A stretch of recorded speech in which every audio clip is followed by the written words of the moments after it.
스가랴 14장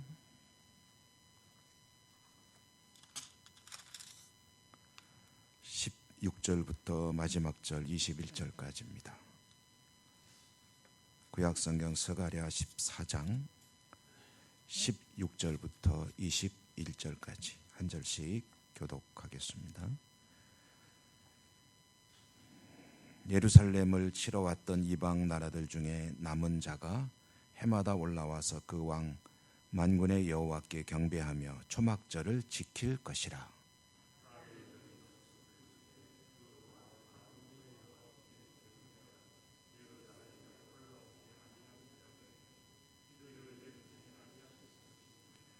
만일 애굽 족속이 올라오지 아니할 때에는 비 내림이 있지 아니하리니 여호와께서 초막절을 지키러 올라오지 아니하는 이방 나라들의 사람을 치시는 재앙을 그에게 내리실 것이라.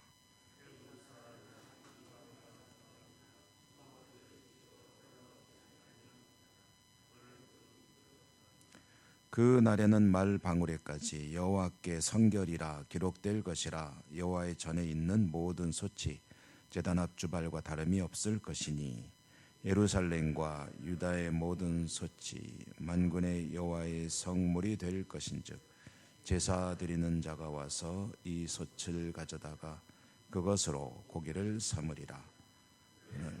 만군의 여호와의 전에 가나안 사람이 다시 있지 아니하리라. 아멘.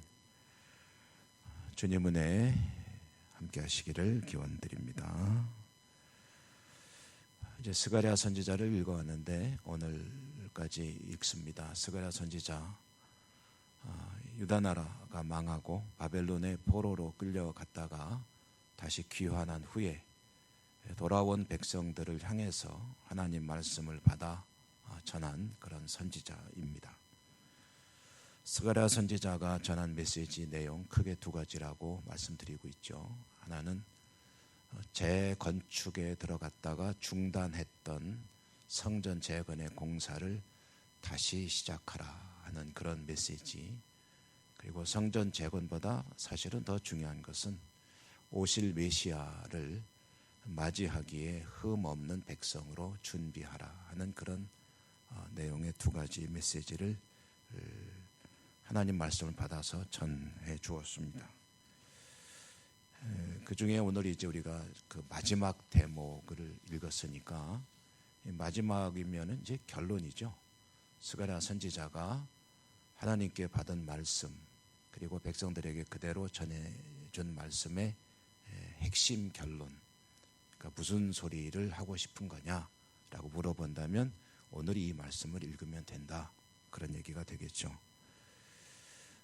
주시는 말씀의 내용은 하나님의 역사, 구원의 역사가 이루어지는 그 날, 하나님의 날, 그 날에 이방의 모든 열방들이, 민족들이 하나님께 나올 것이다 라는 것입니다. 오늘 주시는 말씀의 16절에 보면 이방 족속들 중에서도 남은 자들은 하나님께 나와 초막절을 지킬 것이다 라고 했습니다. 초막절을 지킨다는 이 말이 가지는 의미는, 초막절은 여러분 많이 들어보셨지 않습니까? 이스라엘의 구약성경에서 이스라엘 백성들에게 하나님께서 명령하신 세 가지 절기, 무교절 그리고 칠칠절, 초막절, 이 세 절기에는 이스라엘의 모든 남성들은, 성인 남성들입니다. 성인 남성들은 하나님께 나와 하나님께 제사를 드리라, 명절을 지키라, 이 절기를 지키라. 그러면은 남성들이 나올 때 자기만 오는 게 아니죠. 가족들과 함께 이제 오게 되면 아내들이나 어린이들도 이제 데리고 같이 예루살렘 성전에 올라가서 하나님께 제사를, 이제 제물을 준비해 가지고 가서 제사를 드리는 겁니다. 그런데 주신 말씀 보면은 이방 족속들 중에서도 남은 자들은 다 초막절을 지킨다라는 얘기는 이제 이스라엘 백성들뿐 아니라 이 땅의 모든 열방이, 민족들이 하나님께 나와 하나님의 명령에 따라, 율법에 따라 제사를 지키게 될 것이다. 하나님께서 그렇게 하시겠다는 하나님의 의지의 표현이죠. 이제 그렇게 되기 위해서 이제 그렇게 하지 않는 백성들이 있다면 그들에게는 하나님께서 이제 재앙을 내린다 하는 그런 이야기입니다. 내리는 재앙이 뭐냐 하고 보니까 비를 내리지 않는다라고 했습니다. 비를 내리지 않는다는 이거 얼른 생각하면 이제 엘리야의 이야기가 생각이 나죠. 하나님께서 하나님이 하나님이시라는 사실을 보여주는 그 아주 유력한 수단이 이제 비를 내리지 않는 것이다. 엘리야 시대에도 그랬던 것처럼 비를 내리는 신이 누구냐라는 얘기는 너희들에게 살 수 있도록 생명을 주고 그 생명을 영위해 나가게 하시는 신이 누구냐 하는 것을 이제 밝혀주는 그런 일이었죠. 초막절을 이제 비와 연결시키는 것은 초막절 행사 중에 이런 일종의 그 퍼포먼스를 하기 때문입니다. 초막절이 일주일간 지키는데요. 그 마지막 날이 되면은 예루살렘 성전에서 이제 제사장들이 실로암 연못까지 내려옵니다. 그러니까 예루살렘이라고 하는 도시는 이제 산 위의 도시거든요. 그럼 산 가장 거의 위쪽에 이제 성전이 지어져 있습니다. 보통 시온산의 꼭대기, 그 성전에서 밑으로 쭉 내려옵니다. 성전이 있는 곳 예루살렘의 꼭대기는 해발 800m 정도 되는데 밑으로 쭉 내려와서 한 400~500m 내려오면은 그러면 이제 실로암 못이 있습니다. 실로암 연못이 있는 거죠. 이게 이제 샘입니다. 이 샘에서 물을 길어 가지고 제사장들이 이제 다시 성전으로 올라가서 그것을 이제 재단에다가 이제 물을 붓는 의식이 있습니다. 이 의식이 가진 의미는 이제 일종의 기우제입니다. 그래서 이제 한 해를 초막절이면은 다 추수를 마치고 하나님께 올려드리는 일종의 추수감사절의 의미도 있는데, 그 물을 이제 제단에 부음으로써 하나님께서 이제 새해에도 비를 잘 내려주시고 농사가 잘 되어서 우리가 살아가는데 어려움이 없도록 해주십시오 하는 의미로 이제 그렇게 물을 길어다 붓는데, 초막절을 지키라 하는 것은 그러므로 이제 하늘에서 비가 내리는 것과 아주 밀접한 관련이 있는 그런 절기이기도 합니다. 하나님께 나와서 우리가 살 수 있도록 도와주신 것을 감사합니다. 그리고 새해에도 하나님의 도우심을 기대합니다. 믿습니다 하는 의미로 그런 일을 행할 때, 만약 하나님께 나오라 했는데 안 나온다면 그럼 그 비를 스톱시키겠다 하는 그런 이야기입니다. 그러니까 너희들의 삶이 누구의 손에 달려 있는가를 알게 될 것이다. 이것은 이제 어떻게 보면 무슨 위협하는 것처럼 보일 수도 있죠. 그러나 그렇게라도 하는 하나님의 마음의 그 밑바닥에 있는 것은 하나님의 택함 받은 백성들은 물론 이 땅의 모든 백성들은 그 주인이, 생명의 주인이 하나님이시다. 생명도 하나님이 주시는 것이고, 그리고 그 생명을 이어나갈 수 있는 것도 하나님께서 은혜를 주실 때 가능한 것이다. 모든 것이 하나님의 손에 달려있다. 그러므로 하나님께 나와야 살 수 있다. 근데 산다는 것이 생명을 유지하는 것만이 사는 게 아니지 않습니까? 사는데 과연 가장 인간다운 삶을 사는 것은 어디 있느냐? 한 사람의 삶이 온전하다는 것은 그런 모든 여건들이 이제 잘 갖춰 있을 때 사실은 가능한 것이죠. 근데 그 여건의 근본 중에 근본이 뭐냐면은 하나님이시다. 그래서 인간의 삶이 인간다운 삶이기 위해서는 하나님과 더불어 살아가는 것이, 그것이 마땅하고 당연한 것이다 라는 것이죠. 여러분, 이제 우리는 믿음을 가지고 사니까 이렇게 질문을 하면은 어렵지 않게 대답할 수 있죠. 여러분의 삶 가운데서 하나님, 주 예수 그리스도를 만약에 그 이름을 지워버린다면, 나에게 주님이 없다면 내 삶에 과연 무엇이 의미가 있을까? 아이고, 가족들도 있고 뭐 살아갈 이유 얼마든지 있죠. 물론 그렇죠. 그렇지만 그러나 그 모든 것의 중심에 주님이 계신데, 주님이라는 존재가 없이 내가 만약에 살아가게 된다면 나는 무엇을 바라보고 살게 될 것인가? 삶의 의미가 어디 있는가? 해보면 참으로 허무한 인생이 일 수밖에 없다 하는 것을 다시 한번 생각하게 되죠.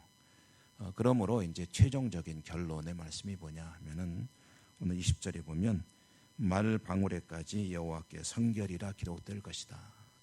말 방울에까지 여호와께 성결이라고 기록될 것이다. 그 여호와께 성결이라는 이 말은, 이 문구는요, 우리말로는 여호와께 성결하면 6글자 아닙니까? 히브리 말로는 물론 6글자는 아니겠지만 이제 이게 무슨 문구냐면 대제사장이 쓰는 관이 있습니다. 대제사장이 쓰는 관이 있는데 그 관에다가 붙이는 일종의 명패라고 그럴까? 명패 비슷하게 붙이는 게 있습니다. 대제사장은, 그러니까 이제 머리에 쓰는 관에다 그걸 붙이는 거는 대제사장은 대표 선수입니다.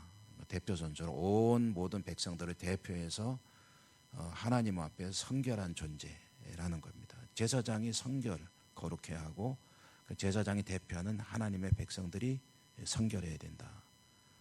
특히 제사 드리러 나오는 그런 하나님 백성들이 성결을 늘 이제 가장 첫 번째 테마로 생각해야 되는 거죠. 그러니까 말방울에까지 그렇게 단다는 것은, 말방울은 뭐냐면 그 당시에 일상생활의 표지와 같은 것입니다. 상징이죠.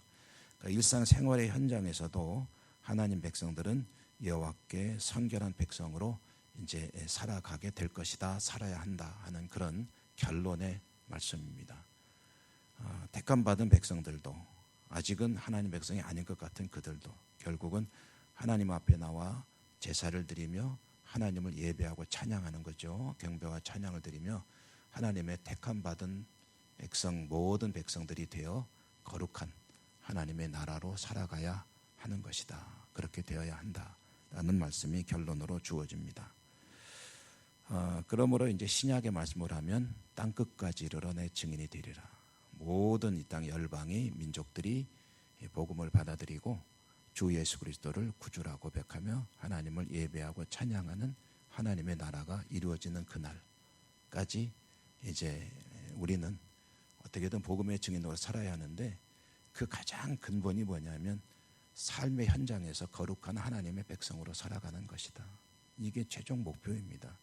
여러분 열심히 나가서 복음을 전하고 전도하기 일들이 참 귀한 것들이지만 그 근본 중에 근본은 뭐냐면 나를 보고 사람들이 주님을 떠올릴 수 있어야 된다.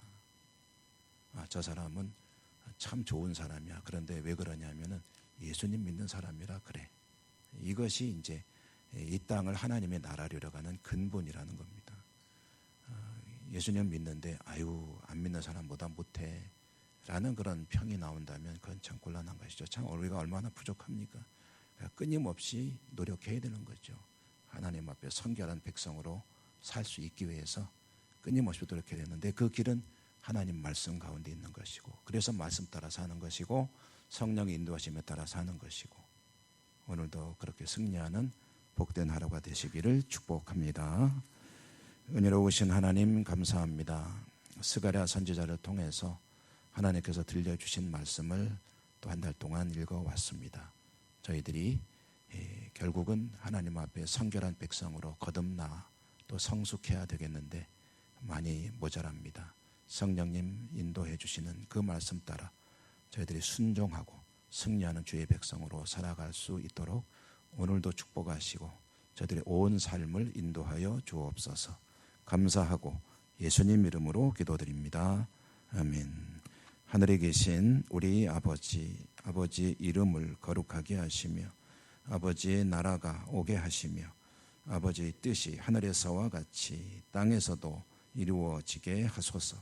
오늘 우리에게 일용할 양식을 주시고 우리가 우리에게 잘못한 사람을 용서하여 준 것 같이 우리 죄를 용서하여 주시고 우리를 시험에 빠지지 않게 하시고 악에서 구하소서. 나라와 권능과 영광이 영원히 아버지의 것입니다. 아멘. 이제 기도하실 때 여러분의 기도 말씀을 통해 깨달은 바, 그리고 우리 교회를 위해서 또 공동회 잘 진행되도록 시험이 없도록 기도해 주시고, 또 여러 가지 나라와 민족과 해외 선교지 이런 일들을 위해서 아픈 분들을 위한 기도 해 주시고요. 주여 한번 부르고 다 같이 기도하겠습니다. 주여